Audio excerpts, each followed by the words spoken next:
Arvind ji, thank you very much for joining debate with Fakhar Yusuf जी।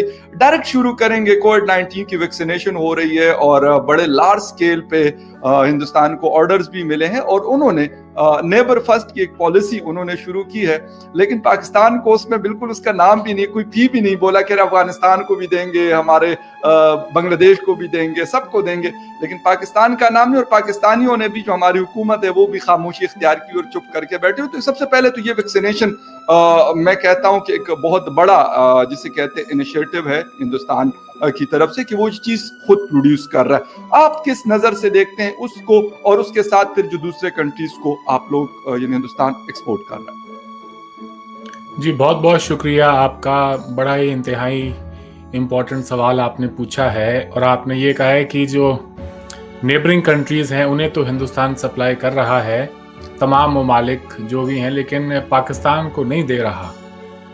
इसकी पीछे मेरे ख्याल से इसके पीछे जो हमारे यहाँ पे रीजंस इस खित्ते के अंदर लोग निकालना चाहें, मैं नहीं समझता इसके लिए कोई ख़ास दानिश की आपको ज़रूरत है। हमारे ताल्लुकात ही ऐसे हैं जी। वो ताल्लुकात के चलते ना ही तो हुकूमत पाकिस्तान ने कोई ऐसी डिमांड करी है इंडिया से, और ना ही इंडिया ने कोई सामने से बड़ा दिल रख के कोई पेशकश की है। दोनों ही बातें हैं।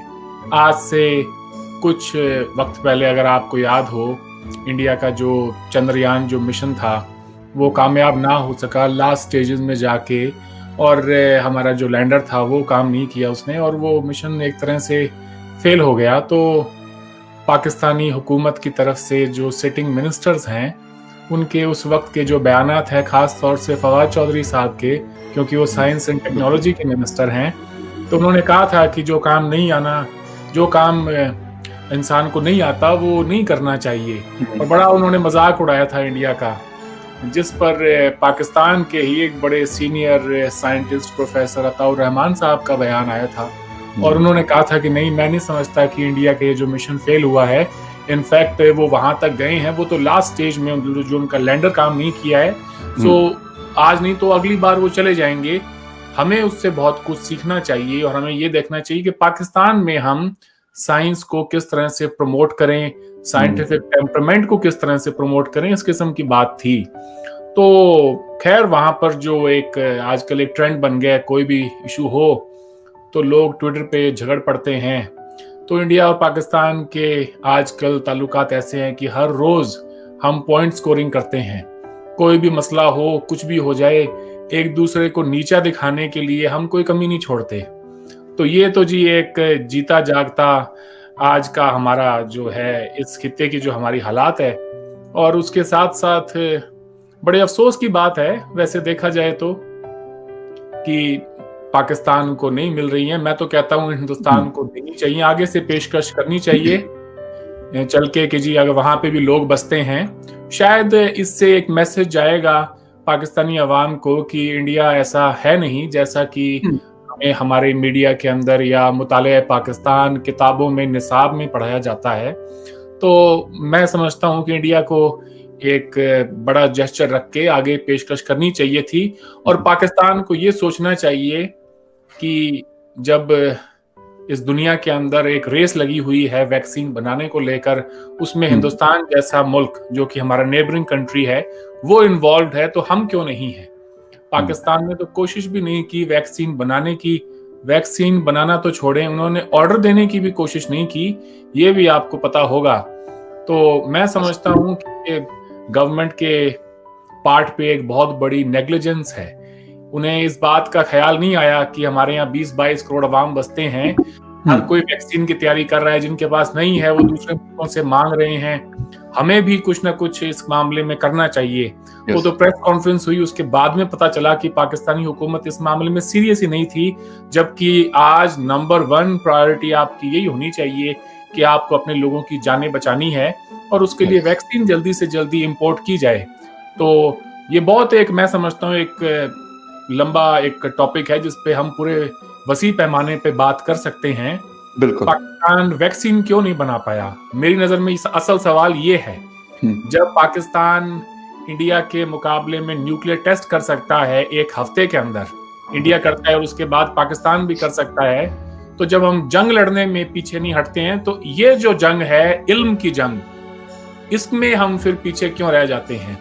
तो उसके लिए अगर आप और डेप्थ में जाके देखेंगे तो आपको पता चलेगा कि पाकिस्तानी इंस्टीट्यूशंस की ये कोशिश ही नहीं रही है कि वो अपने यहाँ पे साइंटिफिक टेम्परामेंट को बढ़ाएं, और उस वजह से आज ये हालात हैं जी, आपके सामने है। एग्जैक्टली अरविंद जी, बिल्कुल मैं आपसे एग्री करता हूँ। परवेज हुद भाई आप भी यकीनन जानते होंगे, उनसे मेरी अक्सर बात होती है इस हवाले से, एजुकेशन के हवाले से। वो लिखते भी हैं। डॉक्टर अताउर रहमान साहब का आपने नाम लिया, उनके मैं इंटरव्यूज कर चुका हूँ। बिल्कुल वो ये बात करते हैं, हर दफा करते हैं कि हम उस तरीके से, स्पेशली हमारी जो टेक्निकल एजुकेशन है, साइंस एंड टेक्नोलॉजी की जो एजुकेशन है, वैसे तो सोशल साइंसेज में बेतहाशा लोग जो है वो एक एक यूनिवर्सिटी में आप जाएंगे तो आपको इतने नजर आएंगे कि मतलब हर सेमेस्टर में एक बैच जो है वहां से निकल रहा है, लेकिन उसका मार्केट को कोई फायदा नहीं है, हमारी इंडस्ट्री को कोई फायदा नहीं है, हमारी सोसाइटी को कोई फायदा नहीं है। अगर किसी ने पॉलिटिकल साइंसेज में कर लिया या IR में कर लिया तो एक क्या कर लेगा सोसाइटी की? वो भी एक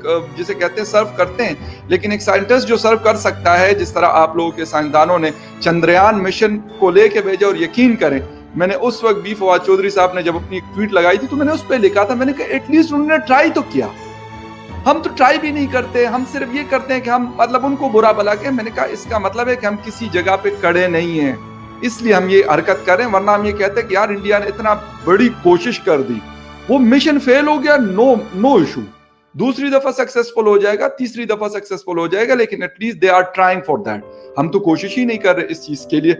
इस पे बिल्कुल आपसे मैं 100% एग्री करता हूँ। और जो इसमें एक पॉइंट ये भी जोड़ दूं कि ये तो आपकी दरियादिली है साहब कि आपने ये बात कही है कि हमें भी कोशिश करनी चाहिए, वरना कोई बहुत कम पाकिस्तानी है जो इन बातों को मानते भी हों।